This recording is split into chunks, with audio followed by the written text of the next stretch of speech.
Hi friends, it's Alora, and today I'm going to be sharing with you my all-time favorite books. Now, as you can probably tell, I read a lot. like a lot, like 80 to 90 books a year. That means that I've become much more critical of the books that I read. So once I start a book, I do typically finish it, but that doesn't mean that I love it. I give out very few 5-star ratings. Personally, I think the 5-star scale is whack anyway. I don't think that it necessarily should be the way in which we judge books. I think that we should be able to have a much more fluid articulation of how we felt about things. But these books, these books that I'm about to share with you today are the books that I have read in the last few years that have made the most impact on me. They're the books that I have come back to again and again, have just continually thought about, have really just stuck in my mind, in my heart. I can't seem to let them go. Some of these books have made an emotional impact on me, and some of them have just been so beautifully and exquisitely executed. I don't have it ordered, though some of them are a little bit higher up if I were to create a numbered scale. But the first book that I want to talk to you about today is A Monster Calls by Patrick Ness. This is probably, if I had to choose one to be my all-time favorite, the top of this list, it would be this book. This is a novel that was written by Patrick Ness but was started by Siobhan Dowd. It's a story of this young boy whose mother is dying of cancer, and in the middle of a night, this giant tree monster knocks on his window, wakes him up, takes him on these walks and talks to him, tells him these anecdotes, these almost fairy tale, dark, wending stories. By the end of the story, you start to understand why the monster is telling the boy these stories. This is a beautiful, beautiful book. It does have illustrations, which are stunning, and they are all black and white, which I think really lends to the tone of the story. If you were to read one book off of this list, please let it be this book. I sobbed when reading this book. It was so emotionally evocative. It was so beautiful, so heartbreaking, just really rending. I feel privileged to have been able to read this story. The next book that I want to share with you is a little bit more fun. It's Nevernight by Jay Kristoff.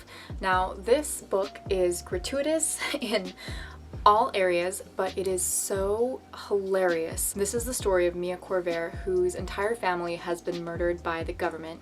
She and her family were basically like court royals, and there is a multi-part system to the government in this world. And one of the parts decided that her father was no longer useful and so wiped out the family, but she escaped. So now she is on this very bloodthirsty quest for revenge. This first book in the series takes place mostly in a training school for assassins. This is definitely an adult novel. It is not YA whatsoever, but the humor is superb and the story is just really well done, and it really kept me on the edge of my seat. I was flying through this book even though it's a giant, massive book. If you were looking for an intense and feisty fantasy novel with a very badass female protagonist, this is a good bet. My favorite YA contemporary novel that I've ever read is Eleanor Park by Rainbow Rowell. This is the story of two high schoolers who really don't feel like they fit in. They don't feel like they fit in at their school. They don't feel like they really fit in with their families. This is the story of them coming together and developing this really beautiful, very authentic friendship. I love the way that Rainbow Rowell develops characters. This is just such a beautiful, heartwarming story. Let's go back to another more serious and sad novel. This is A Little Life by Hanya Yanagihara, also probably top 2 favorite books of all time. This is the story of 4 friends starting in their mid-20s.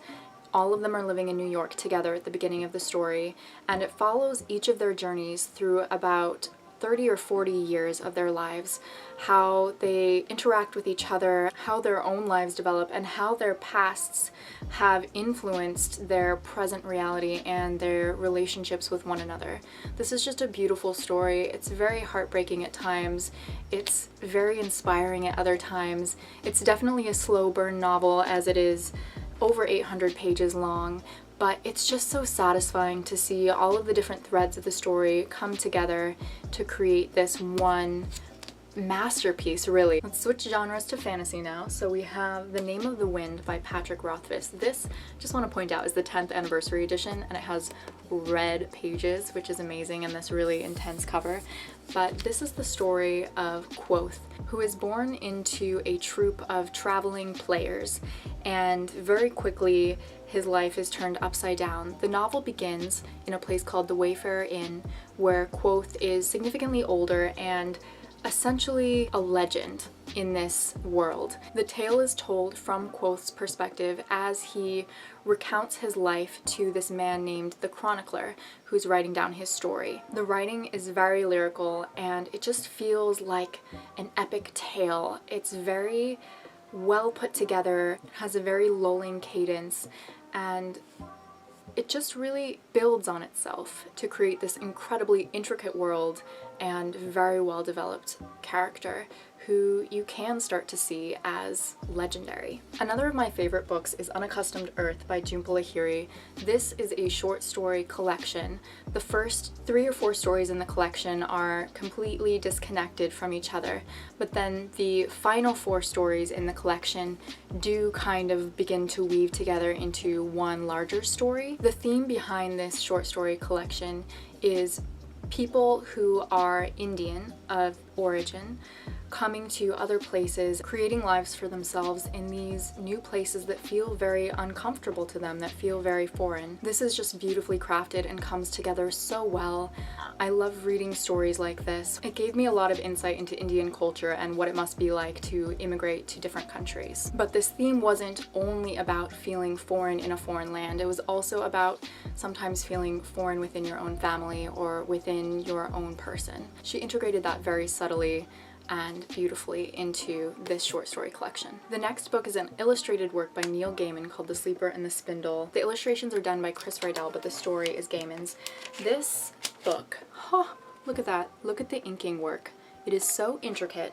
This is a Sleeping Beauty retelling, but there are some gender bends and there are some really neat surprises, twists and turns. It's very empowering, very impactful, very lyrical, and just so lovely. I absolutely recommend this to anyone who enjoys reading fairy tale-esque stories, who enjoys reading retellings, or who enjoys illustrated works. I wanted to feature one poetry book in this video. The one that I chose was Milk and Honey by Ruby Kaur. This is a book that probably everybody in the world has read by now. Not really, but it is very well known, very beloved, but I feel like it's beloved for a reason. This book was quite evocative, quite impactful, and really just beautifully done. It was simplistic. The poems are usually not very long. They have illustrations that accompany them, but it is impactful in its own way. It really started this movement of young female poets being able to talk about their feelings in a very artistic and emotionally impactful way. So for that, I had to add this to the list. The final book that I want to share with you today is A Darker Shade of Magic by V.E. Schwab. This is the first novel in a fantasy trilogy, all of which are wonderful. The story takes place in 4 distinct Londons, so there are 4 dimensions of London, and our main protagonist, Cal, is a traveler, so he can move between the versions of London. Some of the versions of London do have magic, some don't. We also have another main character named Delilah, who is this very spunky young girl who is scrappy and has come from nothing but is trying to make something of herself. The writing has that style where you forget that you're reading writing and you just get engrossed in the story. So you're not so much focused on the individual words as much as just being enveloped in the story. I had to include this on the list because this is the series that really made me fall in love with reading again. About a year ago, I was feeling a little slumpy. I was reading a lot, but not really liking any of it. I kind of felt like, why am I doing this? Why am I spending so much time reading? And this is one of the gems that just reminded me how amazing literature can be. So those are all of the books that I wanted to share with you today, my favorite books of all time. I hope that you enjoyed the video. Let me know down below, what are some of the best books that you've ever read, the books that made the most of an impact on you, or just the books that you enjoyed the most. I hope that you're having a beautiful day, and until next time, sending you love.